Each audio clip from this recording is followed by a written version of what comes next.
Hello, good afternoon, listeners out there. You're welcome. This is Mildred Barya with Malaprop's May Poetrio event, and we are very delighted to have three wonderful poets, Barbara Quick, Lisa Dordal, and Rebecca Baggett. As usual, I will introduce the poets individually through their work, beginning with Barbara Quick, author of The Light on Sifnos. The light on Sifnos speaks of magic and the gift of perspective while looking at what could be an ordinary day through a rosy dawn. Extraordinary light guides the speaker and delights the senses.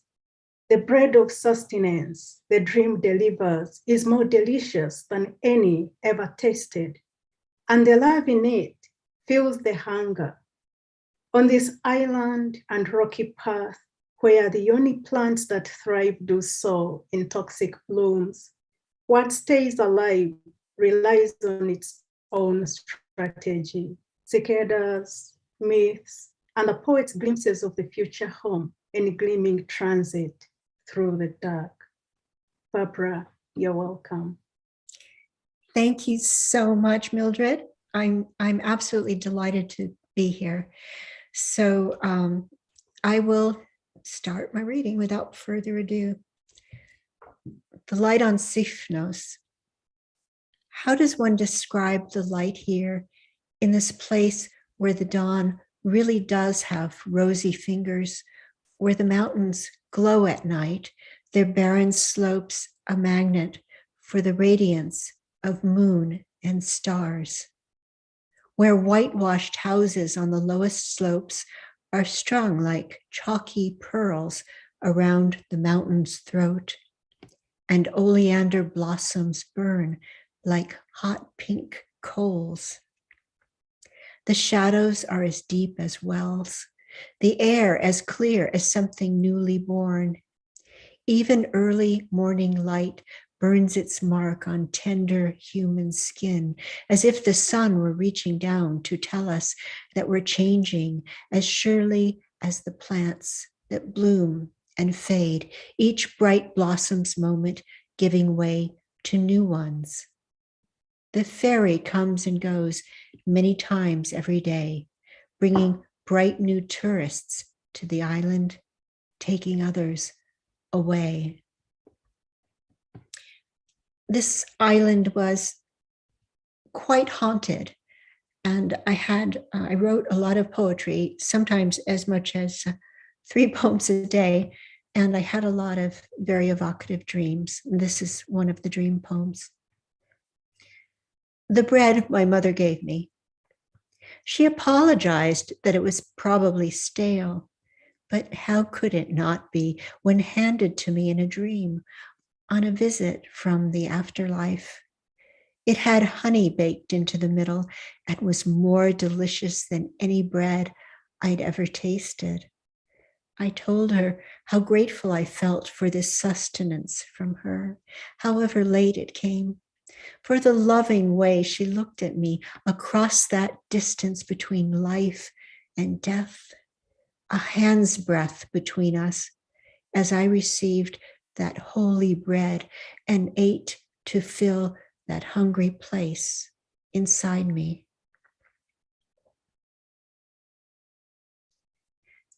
This next one is about my father. My father's maritime compass. I didn't realize when I packed it that it wasn't meant to find one's way on land. Pointed at a lighthouse, pointed at the pole star. If you'd taught me how to use it, I could journey through the starry nights by sea like Odysseus, with 50 strong men at the oars and a goddess watching over me. I would stand there at the helm, once again your cherished child, face tipped upward, eyes focused on the luff of the sail, flush with your approval for my light touch with the tiller. I'd point us into the wind as close as I could without causing us to jibe. You taught me how to crew, to wait until that moment when the jib went slack, and then pull swiftly on the line, hand over hand, ending in a final tug, my feet in white-soled sneakers braced against the coaming of the cockpit. Wind the jib sheet round the winch and make it fast, cinched between the teeth of the cam cleat. Shove the heavy handle in and ratchet clockwise while I, or someone stronger, tailed the line. Some things, it's true, you taught me well, but how to find my way in life and love was not among these. I wish you had your compass with you now as you journey through the darkness with the other shades, maybe here on this island, in the starlight, on the naked rocky slopes that seem to hold the dead inside them, glowing at night with all they loved and hoped for, all they lost, and all they failed to find.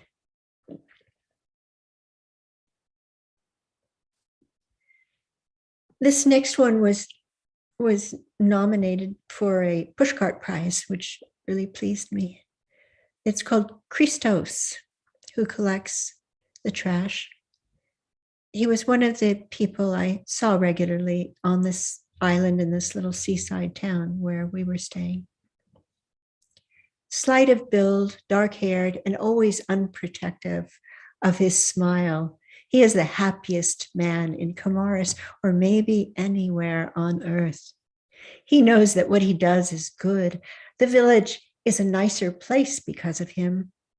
Along the single one-lane road, along the beach, he picks up any trash he finds and puts it where it won't offend our eyes. He's like the wind that rakes the air clean. He loves his job and loves his life. Such dignified contentment I've never seen. Kalimera! Good morning, he calls out to every passerby, his skin baked brown, his mustache neatly trimmed. I think his mother must have loved him well. He glows with the goodness such love confers. Was she alone in life? Was he the gift that someone left behind, someone who arrived on the ferry and left, never to return, never to know that she bore his child and named him Christos? Kalimera, he says to everyone he meets, his dark eyes bright, his head held high. By the way, I want to thank Mildred for that beautiful introduction. Thank you so much. This next one is about another person in the village. It's called The Mad Car Washer of Comoros. Across the way from our cottage, half hidden by a wall, he shouts and sprays the rental cars his boss drives over from the port. His head is bare, his gray hair long, his face and neck a mask of scars. He handles the high-pressure hose as if it were a weapon and he a warrior. Did his forebears live on the mountainside that's backdrop to his labor, their brown arms wielding bronze to make the rock give up its gold? Apollo rental cars seems anything but old, and yet the madman they employ evokes the ghosts of ancient Greece. Hard-muscled men whose arguments still echo in the valley, whose joys were brief and violent, whose only comforts were women, drink, and sleep, or maybe sheep. It probably didn't matter much to them. What kind of life is this?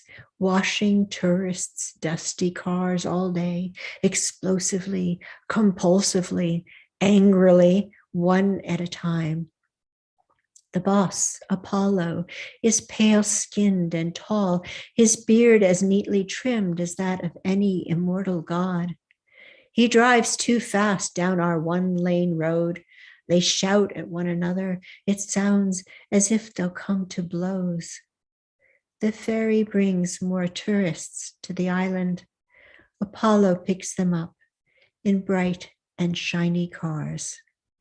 And I'm sorry, I misspoke. That was the one that was from this collection that was nominated for a pushcart, not the other. This next one is called Old Men on Their Motorbikes. I love the old men on their motorbikes, looking so happy, as if they've stolen years they thought were lost to them, cheated death in a last mad, joyful dash for freedom on a narrow, perilous, one-lane road.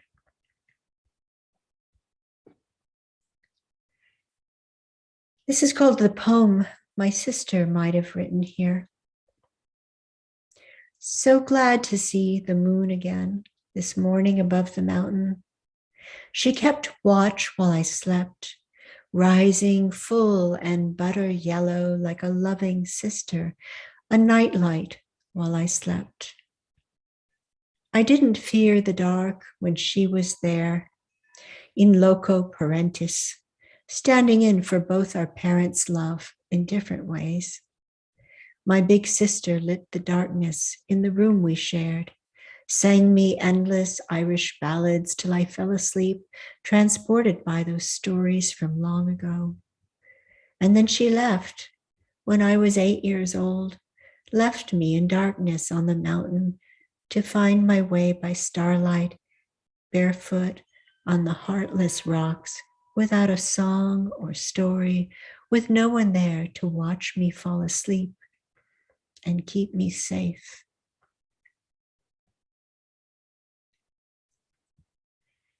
Greece is a land of pilgrimages and churches everywhere, ancient churches and pilgrims' journeys.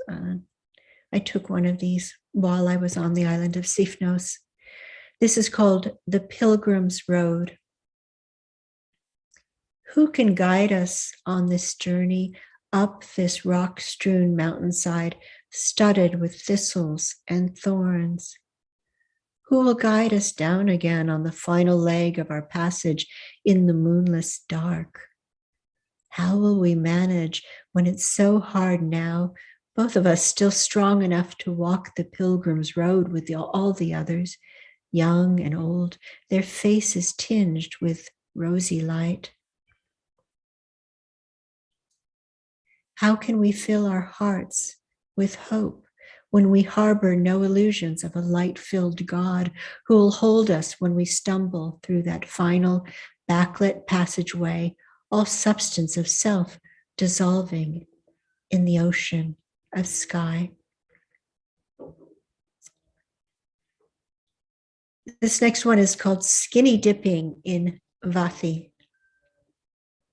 Above the azure inlet of the sea, the path was steep, carved out between the thistles, thorns, and wind-blown rock. He left her at the top to find a sheltered place they wouldn't be seen descending to the shore. She waited, fully clothed there, till looking down she saw his gleaming skin and upturned face above the churning deep, as if he'd changed from man to seal and loved this transformation. She shed her clothes and picked her way as far down as she could on tender feet, then took a leap of faith, exchanging rock for empty air, a cold rush of cold and bubbles in her hair. Her toes touched seaweed as she swam toward her selkie mate. Two naked, slippery people, 70 and 65, feeling so alive and filled with joy, treading water side by side in the extra salty turquoise blue Aegean Sea, rich in iodine with the power to heal all kinds of wounds. They tasted salt and kissed, two shipwrecked sailors who'd managed to survive. And this last one is for my fellow poet, Rebecca, who also spends lots of time in the garden. This is called The Feeling of Earth on My Fingers. Sometimes I like to take the gloves off, to pull the weeds and gather the harvest barehanded, to remember this is earth, not dirt, to keep my body's memory fresh, here where the roots twine down, searching for sustenance, here where the worms create their magic. This will be my bed, a flower bed perhaps, a vegetable garden blushing with its own abundance. These plants, all of them, are wiser than I will ever be. They know how to drink the mist and make the most of every photon of sunlight and moonlight too, living ever in their moment of life. Praise the wisdom of the wanderers who kiss the earth at last, returning home. Thank you.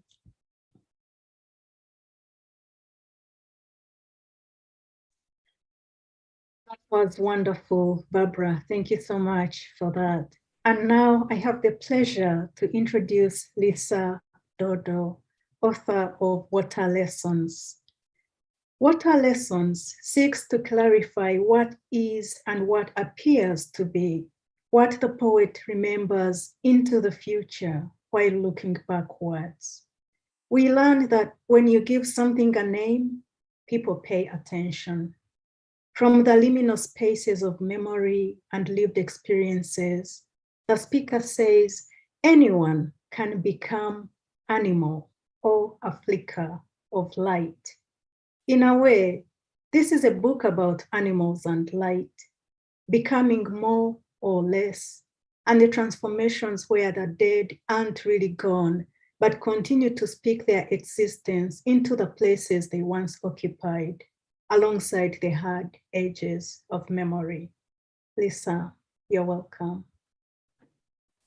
Thank you so much for that beautiful introduction, Mildred. And big thank you to Malaprops for hosting this event. I'm just delighted to be here today reading with Barbara and Rebecca. And I'm also delighted to be reading from my second collection of poetry, which just came out from Black Lawrence Press in April. So just a month ago. And just in terms of kind of giving a brief overview of the book, there are a lot of poems in here about my mother's alcoholism and eventual death, and also my father's deepening dementia, and then my own childlessness. And against the backdrop of these personal griefs, I look at the patriarchal underpinnings of the world I grew up in, and also my own complicity in systemic racism as a white girl growing up in the 60s, 70s, and 80s. I'm going to start with the first poem in the book, which is appropriately called Welcome. And then I will end with the last poem in the book, and I'll read a couple in between. I wrote this first poem back in the spring of 2017 when I was in Washington, D.C. attending the AWP conference, which for any of you out there listening who don't know what that is, it's a huge writing conference. There are sometimes 10,000 people in attendance.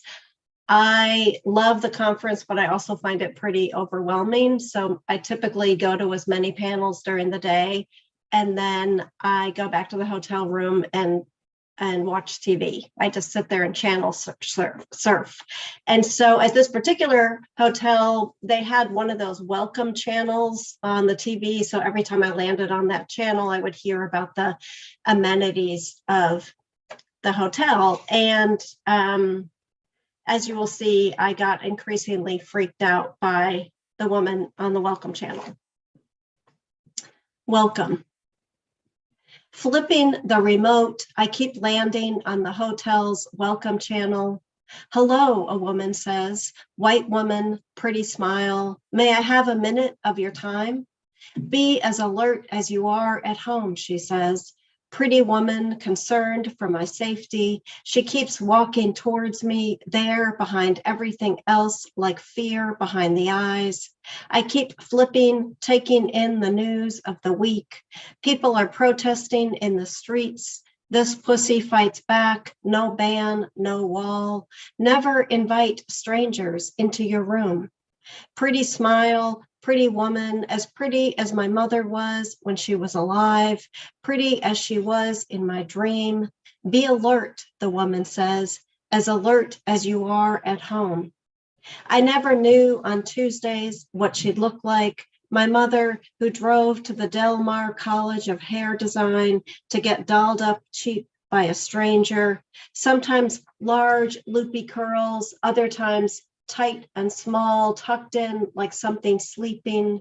Use the viewport, the woman says, if someone knocks on your door. Hepburn chestnut 1 week to a sassy blonde the next. In the dream, she is reading from my book. She looks happy. Keep the doors and windows locked, the woman says.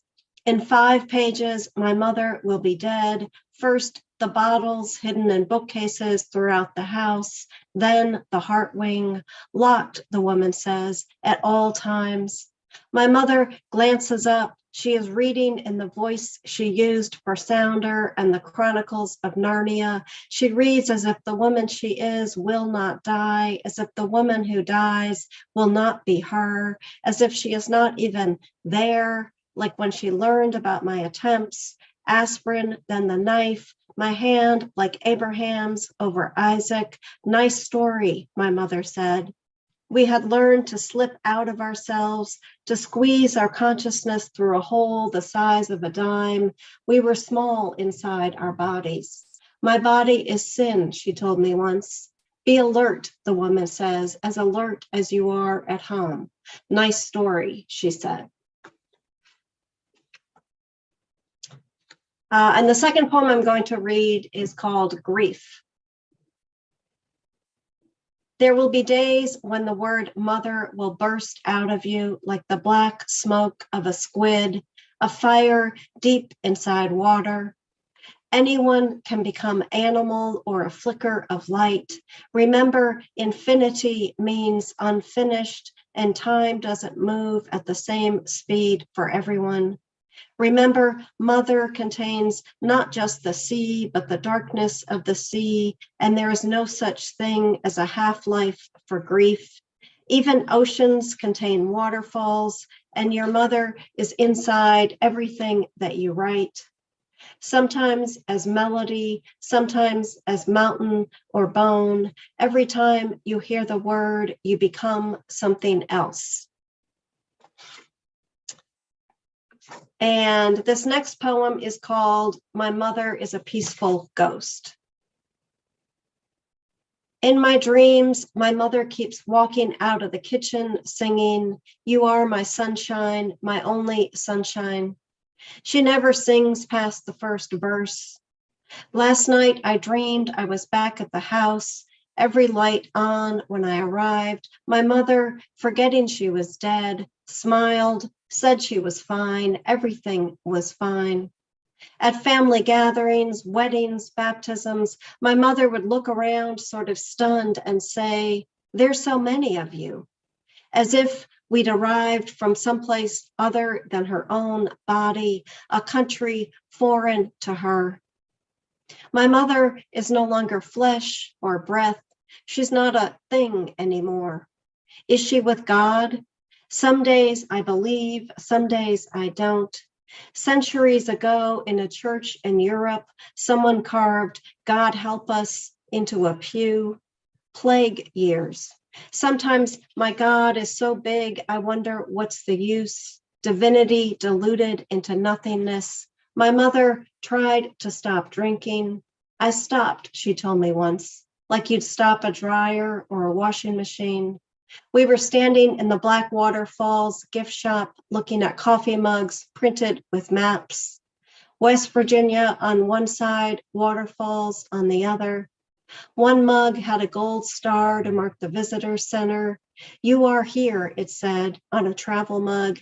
Here and not here. How do you name what isn't here?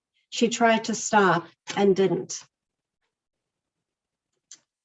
And this next poem is called Daughter Poem.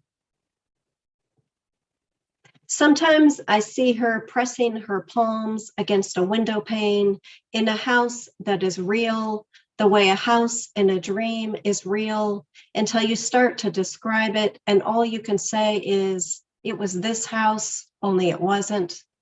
It's winter and she likes to feel the cold entering her body, or it's summer and it's heat she's after. She wasn't born, so she can't die. Sometimes there is a window, but no girl, and I am the one walking towards it. Sometimes I see her peering in, forehead against the screen of our back door, or running ahead of me on a path that is real, the way a path in a dream is real, saying, this way, this way.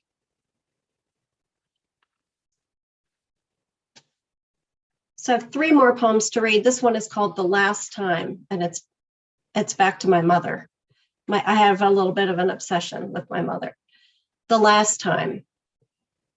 The last time I saw my mother, she was sitting in the front passenger seat of my father's car. I looked down into her face through the open window. She looked up at me and smiled, said hello. Her right hand resting on the door. She looked older than her age, but beautiful and luminous, something in her already beginning to change. A seed buried in the ground, sensing the sun's fuller light. She smiled, said hello, or maybe I was the seed, she the light. I'm here, she said, and here was someplace else. And this next poem is called New Bird. My father, for the past about 5 years, has been struggling with dementia, or we've been struggling with his dementia, maybe is a better way to say it. New bird. There's a new bird at the feeder. My stepmother notices its size. Smaller, she says, than a vireo or a chickadee. My sister sees white on the wing. I notice its beak, slender like a warbler's. I open Peterson's Field Guide to Birds, and then, because it's November, turn to confusing fall warblers. 4 entire pages as if confusion were its own species. My father is with us, eating cinnamon crunch. He's a child again, dementia changing his mind daily. He's sweeter now, milder than I've ever seen him. His own father died when he was 16, Thanksgiving Day, 1943. Sudden sickness of the heart, the paper said, above the outlook for feed supplies and cattle costs. The only time I've seen my father cry was during the sound of music, when Captain Von Trapp uses an army whistle to summon his children. My father and stepmother own 7 bird books, paperback, hardback, one signed by Peterson, another inscribed by my brother in 79. Dear Mom, Merry Christmas. My stepmother at 92 says, please take one. My father, also 92, says, buy your own book. His way of saying he's not dead yet. He doesn't know he has dementia. We watch TV together. He loves the commercials. In one, a turkey drives a golf cart, relaxes at the beach, reads a magazine. Gone cold turkey, the voice says. And the turkey does a dance, kicking its feet in the air. A drug has curbed the turkey's cravings for cigarettes. My father thinks the turkey is real. You can tell by the eyes, he says. During a commercial about Alzheimer's, he doesn't say a word. The bird at the feeder is real. We can tell by its hunger, its flight. My father keeps eating his cereal. My sister takes a picture of the bird, clicking as quickly as she can, but the bird is faster, and the picture is a confusion of wings, a blur which could be its own thing. There's a story about God being bored. When God's companions suggest a game of hide and seek, they learn how good God is at hiding. My father is different now. Is he more himself or less? I like him this way. I like the bird at the feeder, its confusion of flight and hunger. I like the turkey driving a golf cart, kicking its feet up. My father was as afraid of his own father as I was of mine. I want to believe in love. I want to believe there is more love somewhere. And then I'm going to close with the last poem in the book, which is called I Love. I love how my wife says operators are standing by whenever I'm out of town and she wants to chat. I love that birds can see stars and that even fruit flies need sleep. I love that an African gray parrot learned how to use 100 words and that his last words were, be good and I love you. I love how Jesus stopped a crowd of men from stoning a woman just by writing in the sand. I love that an octopus has 3 hearts. I love that Mother Teresa only heard from God one time and it was enough. I love that some birds mate for life and that after one dies, the survivor sings both parts of their song. I love that our brains are mostly water. I love that some people believe in heaven and some don't. I love that an owl visited my wife in a dream and that my wife said hello and asked, are you the kind of owl that people refer to as a barred owl? I love that what saves one person is not the same as what saves someone else. I love how the word cranium sounds like the name of a flower. I love that my mother keeps wanting to show me her garden. I love that the owl answered back. Thank you all.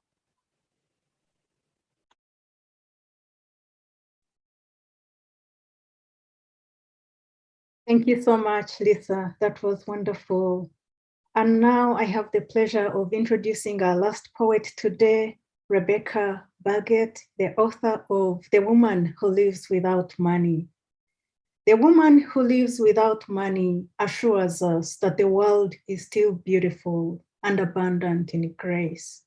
Despite the loss, grief, and imperfections that mar our experiences, tenderness survives. And so, praise to the woman who illuminates life's hardships and considers how much there is to lose, while retaining a sense of wonder and uncommon wisdom. Praise to what we take for granted, the stories we invent to keep on living or feeling light and free. Praise also to the miraculous ways of how things manage to survive in places they would never have chosen. And most of all, praise to the fantasies that feed our creativity. Rebecca, you're welcome.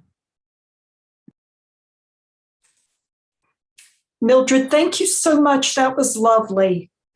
I am very happy to be reading at Malaprop's. This is my second time with you, but the first time was actually in person back in the before times. But I am delighted that we're able to be here today and that it also enables me to read with Barbara in California and Lisa in Nashville, and with all of you who are tuning in from wherever you are. I'm going to read today from my new collection, my first full-length collection, The Woman Who Lives Without Money, which was published by Regal House Press in March. And I just want to say a big thank you to indie bookstores, indie presses, libraries, all the things that save us and give us books to read, because you got me through some very hard times and will continue to. This first poem is the first poem in the collection, and it's a little trip back in time for me and perhaps for some of you. After lunch.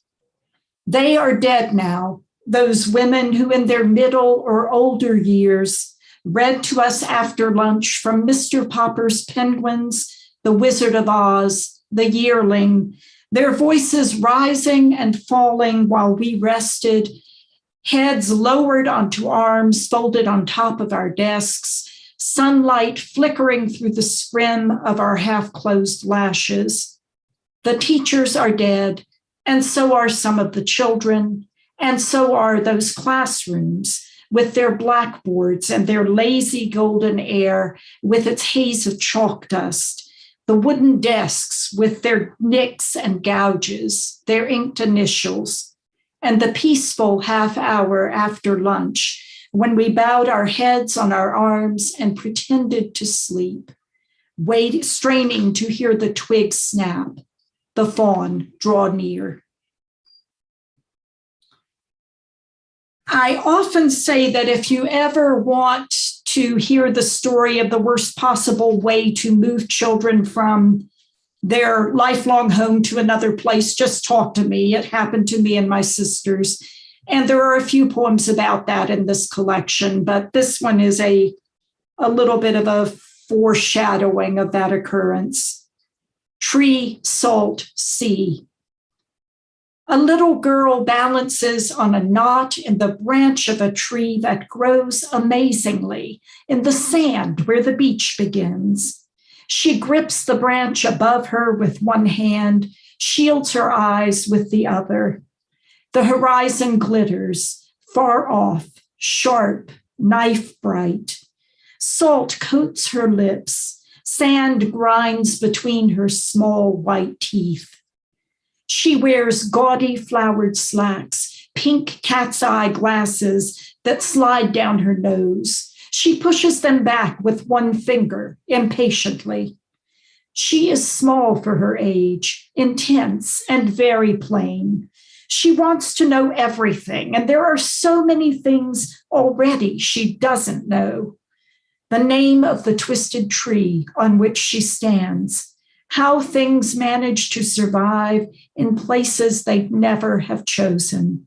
That wind elsewhere tastes bland. That she is not necessary to the sea. She does not know that within a year she'll leave, will never again live beside this sea, which she regards as her possession. She licks salt from her mouth, nudges her glasses, frowns.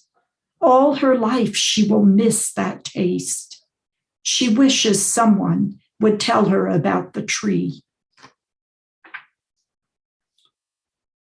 Well, needless to say, I survived the move and many other things, and even revelations that continue to come throughout our lives. I early on became very drawn to Greek culture. So, Barbara, it was lovely to hear your poems about your island in Greece. And I wanted to be a classics major from the time I was a very small child, but I was also a feminist, and I was hit with some of the contradictions there in those cultures. This poem has an epigraph from Adrienne Rich. Once open the books, you have to face the underside of everything you've loved. And so it always is with history. When I first studied Greek, I was slow to realize that I would have been one of those girl babies abandoned outside the walls, condemned by my birth-swollen labia, my crossed eyes, and twisted foot. Born when and where I was, I survived to venerate the words of men who would have killed me with less interest than they gave a dinner party or a love affair. Survived to read the words that split me, body from soul, because I could not bear to see myself what they despised. And I live still, though they are dust beneath their city walls. I live to whisper that language I love and loathe, failed incantation, broken spell that can no longer disguise the wails rising thin as smoke against the deepening sky, the milky scent of my small, nameless sisters, their aimless, tender hands. For a little change of pace, anyone who's ever published a book knows the experience of finding blurbs and finding people to write blurbs for you. This poem was just one afternoon when I started to think how much easier it would be just to do it myself. So a few blurbs from my first book. 1, these poems stop the clock. These poems make rivers run backward, send salmon thrashing frantically downstream. These poems check birds in flight like a glass wall right in the beak. These poems make the stars spin like pinwheels round the sizzling, jealous sun. 2, these poems put the enamel back on my teeth. A pesky patch of ringworm behind my right ear vanished overnight. My sinuses opened for the first time in 5 years, and the face of God appeared on my left thumbnail. 3, when I read these poems aloud, the sky splits open. Stars stream from the void like a thundering buffalo herd, pour into my mouth, fizz across my tongue and teeth. I gulp gallons of wind straight off the Dakotas, then belch and send whirlwinds whipping across the Kalahari. 4, these poems crack the concrete outside my office window, waken flowering vines that snake across lanes, sparking the worst traffic snarls in memory. Frustrated commuters and office drones cast off their suits and perform acrobatic and unlikely sexual acts atop the traffic islands while chanting these remarkable poems. 5, until I read these poems, I did not know true happiness. Now I have left my loving wife and our 3 blonde children, our split-level ranch, and our Dodge Caravan. I have canceled my subscriptions to the New Yorker and Atlantic, abandoned the quest for tenure, donated my LaserJet printer to the local orphanage. Henceforth, I will wander the world, rags draped about my loins, alms bowl clutched in my right hand, reciting these glorious, these unparalleled, these incomparable poems. Dogs feature in a number of my poems just because I love them. I am a big dog person, but sometimes they reveal things, and they revealed this to me. The dogs critique her poetry. The dogs think she's a hypocrite, writing all the time about death, death, death, death, death, as if she relished it. But when they come across some recent evidence, something death caught and splashed across the street and tug at their leashes, eager to commune with essence of shattered bird or broken squirrel, she yanks them back, scolding as if she could imagine death forever and never roll in it. I'm going to read just a few of the title poems from the collection, which are brief prose poems.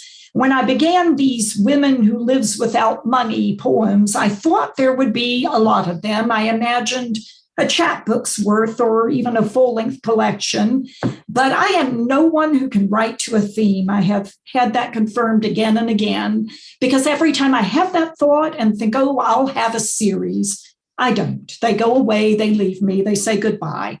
And she did too, but maybe she'll come back someday. So, without. The woman who lives without money also lives without NPR, newspapers, magazine subscriptions, cable TV. The woman who lives without money has never heard of Macedonia, Kyrgyzstan, or Herzegovina, has no idea who is running for president, missed the collapse of the Berlin Wall and the stock market, does not track government policies regarding Iraq and Iran. The woman who lives without money recognizes every roadside weed, knows which are edible, which not, whistles snatches of birdsong as she passes trees, sits so still at the edge of fields that squirrels and young rabbits brush her instep in passing. The woman who lives without money smells the approach of rain and snow, lies for long hours on desert sand, puzzling out constellations, sleeps among dunes, gathers news from the sea in her dreams. Dirt. The woman who lives without money also lives without tampons, deodorant, scented soaps. She grows so filthy that to approach her is an act of grace, one she accepts with dignity and kindness. The woman who lives without money dresses her hair with milkweed, Queen Anne's lace, honeysuckle, trumpet flowers. The woman who lives without money might be a garden, a bower. Forage. The woman who lives without money harvests the seeds of magnolia and pine, thrives on thin slivers of bark, sips maple wine, lives like the boulders out facing the wind, basking in sun, bathes in moonlight and dew, plants acorns and buckeyes she rescues from roads, leaves what she can for chipmunk and squirrel, grows craggy and wordless and wise as old oaks in the woods, shelters night moths in her hair. At last, the woman who lives without money grows lighter and lighter. Her soles skim the surface of sidewalks, brush seed tops of grasses. Her skin glows like a pale parchment lampshade lit from within. She is often mistaken for illusion or shadow. She is often mistaken for cloud breath or water. And I'm going to read one last poem, which has appeared in many different places, but keeps circling back to me because it's not a terribly recent poem, but unfortunately it is always appropriate to our time. It's dedicated to my daughters, and it's called Testimony. I want to tell you that the world is still beautiful. I tell you that despite children raped on city streets, shot down in schoolrooms, despite the slow poison seeping from old and hidden sins into our air, soil, water, despite the thinning film that encloses our aching world, despite my own terror and despair. I want you to look again and again, to recognize the tender grasses curled like a baby's fine hairs around your fingers as a recurring miracle, to see that the river rocks shine like God, that the crisp voices of the orange and gold October leaves are laughing at death. I want you to look beneath the grass, to note the fragile hieroglyphs of ant, snail, beetle.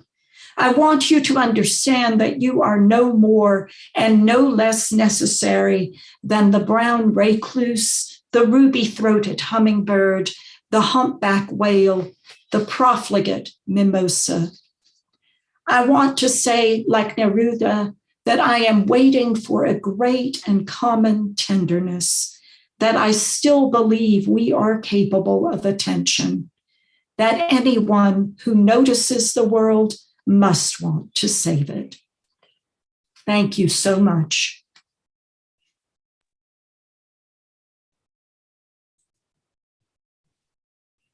Thank you so much, Rebecca. That was wonderful. Thank you. And I take this moment to ask the audience if they have some questions. I already see one that's coming from Sarah Gordon, wanting to know what poets have most influenced your works. This is addressed to all the three poets. And anybody could begin. You don't have to go in the order of the reading, but whoever feels ready could start first. I'll go ahead. So there are so many. In my younger days, I stumbled across poets right and left. I've didn't really know who they were sometimes when I was reading people like Tagore, and I hope I'm pronouncing his name correctly. I had no idea he was a famous poet, but I loved him. I was struck by his ties to the earth, his simplicity of speech. I have loved the early Mary Oliver in particular for many, many years. I have been powerfully influenced by words of poets like Lucille Clifton and Audre Lorde and Maxine Cumin and Anne Sexton and Sylvia Plath. And in recent years, I feel that I've really been drawn to poets who write about our natural world. So Oliver again, Camille Dungy, and Todd Davis, and gosh, I'm going to go blank now. Rebecca McClanahan and Rose McClarney. There are just so many, but those people I'm thinking of just off the top of my head. But there's always a new poet, and they're so wonderful. So many wonderful poets.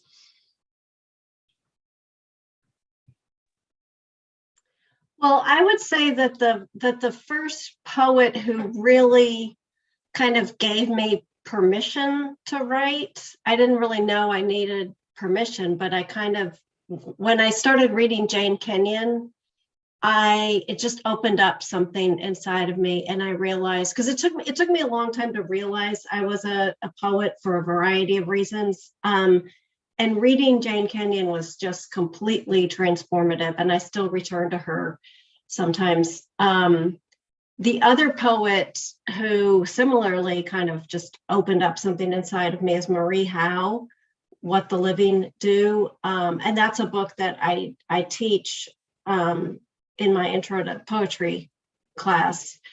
And so I've read it a lot, and I just continue to see new kind of, it continues to be transformative. So those two were kind of the at the beginning of my journey.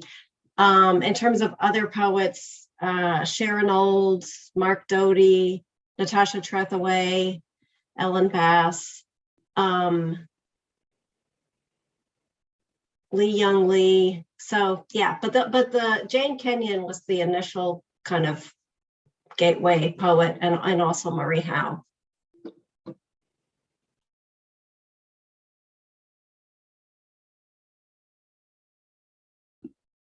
This question always makes me feel like an idiot.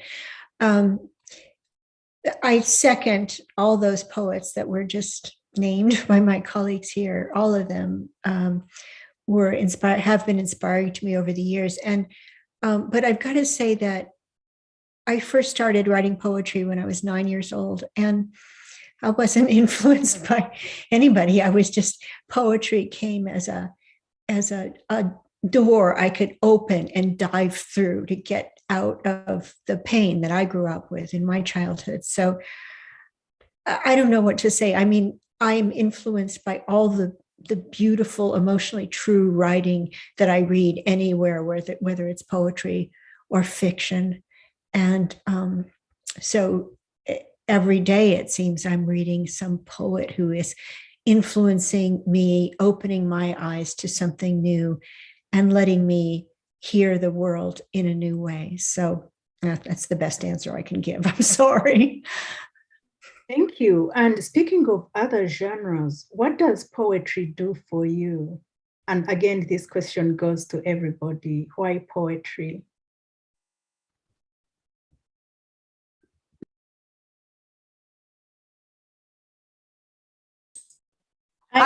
For me, go ahead, Lisa. No, go ahead.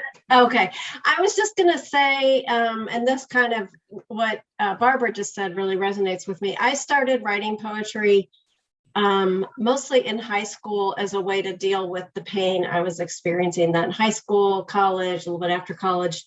It wasn't until I was 30 that I really accepted and celebrated and kind of realized that I was a lesbian. But really in high school and college and those years afterwards, I was just trying to make sense of the world from a place where I didn't really have the right words to make sense of it. And so poetry was a way for me to do that. And it didn't occur to me to do anything else. Like it was just my kind of go-to writing. In fact, I still have poems from high school that are in my handwriting, in which I am expressing same-sex desire. But something, the denial was so deep, and the cultural messages were so powerful. So I don't know exactly why I chose it, or maybe poetry chose me. I don't know, but it was the kind of the channel through which, the door, I think is what Barbara said, through which I could wrestle with a lot of these kind of personal experiences. And I love how personal poetry can be, but also how incredibly universal it can also be, going through these particular moments.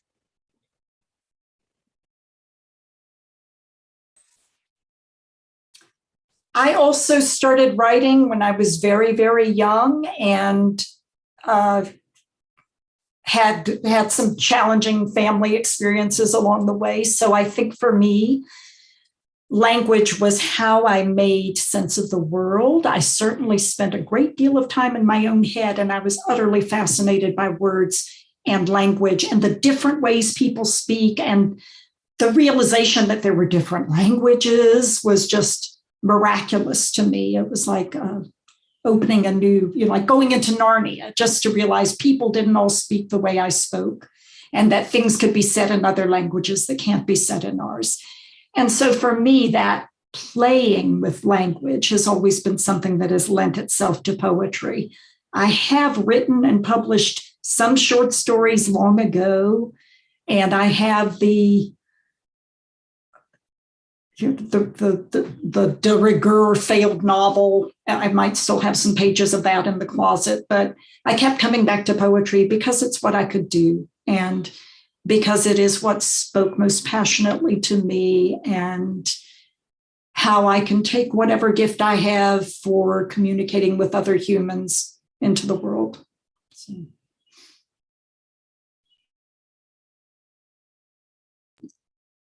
I work in both genres. I'm a novelist as well as a poet. I have my fourth novel is just about to be published this month. This month, and I'm going to do an event with Malaprops on the 26th for that novel. I'm really excited about that. But so the way I remember it in my trajectory as a writer is that I was always writing poetry. And it was always because, I was trying to save myself, save my life. But I thought I wanted to be an actress. And I had a great deal of theater training. I grew up in West Los Angeles, and I went to high school with a lot of kids who were already working professionally in the theater and film, and whose families were in theater and film. And so I didn't do that well, but I had a lot of training.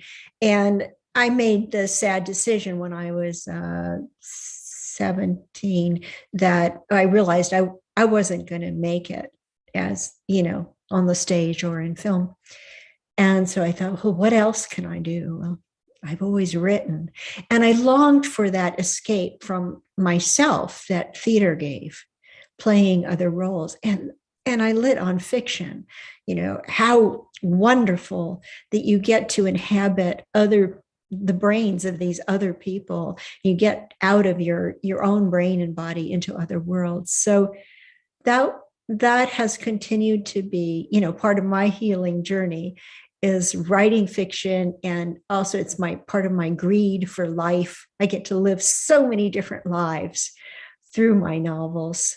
And so I'm just this greedy person who wants it all. I think that's a great place to end. We've come to the end of the hour. And so let's take this greed or this hunger for creativity and living fully into the world. And I take this chance also to appreciate once more Barbara Quick, Rebecca Baggett, and Lisa Dodo for blessing us with your works. And keep in touch. Let us know when your next book is out. And also join us again next month on June 5th for the next Poetrio event. Have a lovely evening. Thank you.